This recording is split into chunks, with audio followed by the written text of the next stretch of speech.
Hello, my name's Alyssa Fields, and I am doing a presentation for you today via webinar about gluten-free baking and the basics of it.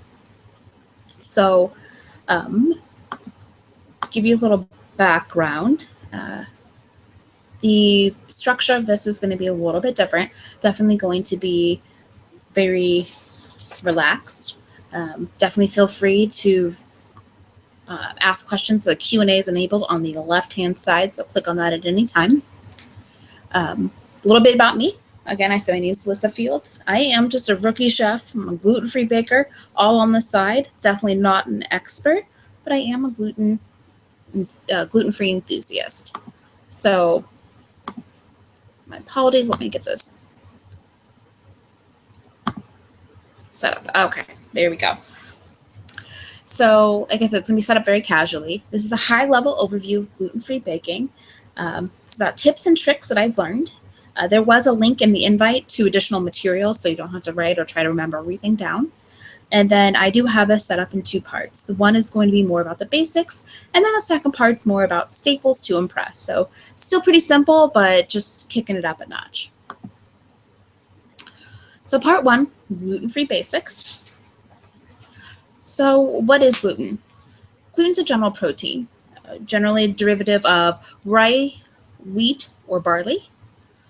It's basically a protein that provides structure and elasticity to goods.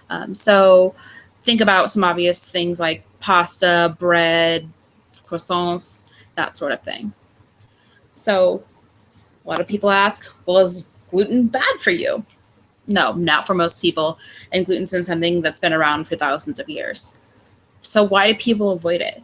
Well, the number one reason people should avoid it is if you have celiac disease. So if you have celiac disease, that's an autoimmune digestive disease. It's triggered by the consumption of gluten. It attacks the intestines, making it difficult to absorb nutrients and makes them very, very ill. They really need to make sure that they're avoiding cross-contamination. It's a very small portion of the population, like maybe a couple percent.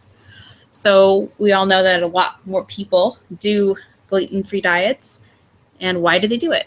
For various reasons: allergies, sensitivities, just general preferences.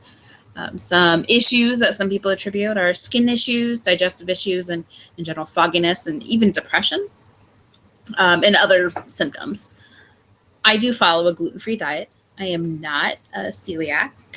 However, I do suffer from hives, fatigue, and nausea, so my symptoms definitely wouldn't put me in the hospital or anything like that, but definitely send me home for the day. And I've been following this diet for about 4 years because there had been about a year where they couldn't figure out what was wrong with me. I was sick all the time, and my immune system was just on high, and turns out it's because I was constantly allergic to what I was eating. So gluten itself is sort of sneaky. Just by reading the ingredients, you can't just look for the rye, wheat, and barley. You're going to see things like bulgur, club, spelt. I've listed a lot more in the handout too, but basically if you are really trying to avoid it, you really need to be careful and look at your ingredients. And even everyday products sneaks up in there: makeup, dressings, soy sauce, ice cream, even some toothpaste and medicines. So it really can be everywhere. And it can be difficult for people to eat it in their own home, let alone if you're going out. So if you do follow a gluten-free diet and you're really worried about cross-contamination, I definitely recommend checking out online if there's a restaurant you're going to that has allergy listings. And then when in doubt, I always opt for salads with no croutons, vinegar-based dressing. Just try to keep it as simple as possible. I don't try to make a big deal about make sure this is gluten-free. I just eat things like vegetables that are naturally going to be gluten-free. So if one has a gluten-free kitchen, what does that mean? Well, I think it really starts with the severity of the condition. So if you have celiacs, then you definitely want to make sure you're not doing any cross-contamination. Of course, work with your physician and figure out what level you are at. But you want to avoid any trace amounts. I've known people that have had a cake baked for them gluten-free, but in a pan that had previously been used for baking a gluten cake, and that put them out for a couple of days. Their system was just so upset. So plenty of others may have a lesser reaction and may not require a completely clean and cross-contamination free environment. Just depends on you and where you and your family are on that spectrum. But most will have a variety of flour substitutes in their kitchen. I personally have 11. I bake a lot, but I'll talk to you about that. So substitutions. There's a variety of flours to get comparable shapes, textures, and even flavors of the gluten counterparts. So a lot of the, like for instance, I'm thinking cookies. I'll have to put xanthan gum in there, which is going to be that glue component that's going to keep everything, the flours and everything together.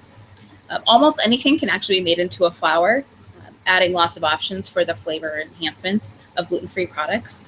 And then I have in the handout an extensive list that mentions a lot, and I've put an asterisk by my go-to gals, if you will, but potato flour, rice flour, coconut flour, and almond flour are almost the most common that I see.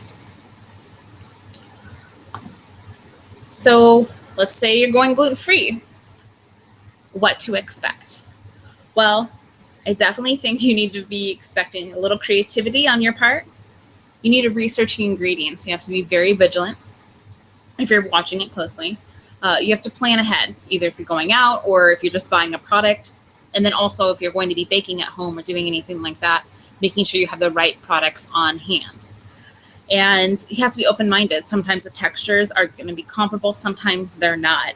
The taste will be a variation. You might not get that grandma's chocolate chip cookie, but you might get a chocolate chip cookie that you might not be able to have otherwise. So just keeping an open mind there. And then you probably are going to have a higher budget because these things just cost more. And then patience. Also, just one of the benefits of a gluten-free baking, though, is when you're mixing things, you don't actually have to worry about over mixing because the gluten, there's no gluten to activate. So that's one benefit. Additionally, some of the more fad diets, I guess, like paleo, may already be in line with this gluten-free diet anyway. So one of the keys to successful baking gluten-free is just starting off right. So I always recommend a batch all-purpose gluten-free flour. Not only is it going to make sure that you have what you need on hand as from a convenience factor, but it also is cost-effective. The recipe I'm going to share with you has enough to make 18 cups. So you're going to make sure you're going to need large bowls and large storage container. Just so you know that if you go to the store, you can buy, there's one brand called Cup for Cup, and for 2 pounds, that's $18. This whole recipe cost me in general $14 for 18 cups, so just for that comparison. So the ingredients to this are going to be rice flour, that's brown, white rice flour, sweet rice flour, tapioca flour, and then xanthan gum. And xanthan gum, again, is that gluten substitute that's going to give shape and texture. And all you're going to do is mix and measure, put it all together, mix it well, mix it again. So just get a whisk. When you think you've mixed enough, go 5 minutes. I think that'll be comparable to what you need to be doing.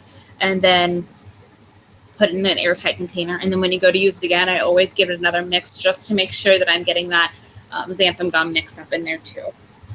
Some of the uses for this basic recipe are just going to be your breads, cookies, crusts for pizza, crusts for cobblers, and generally can be in place of any traditional flour.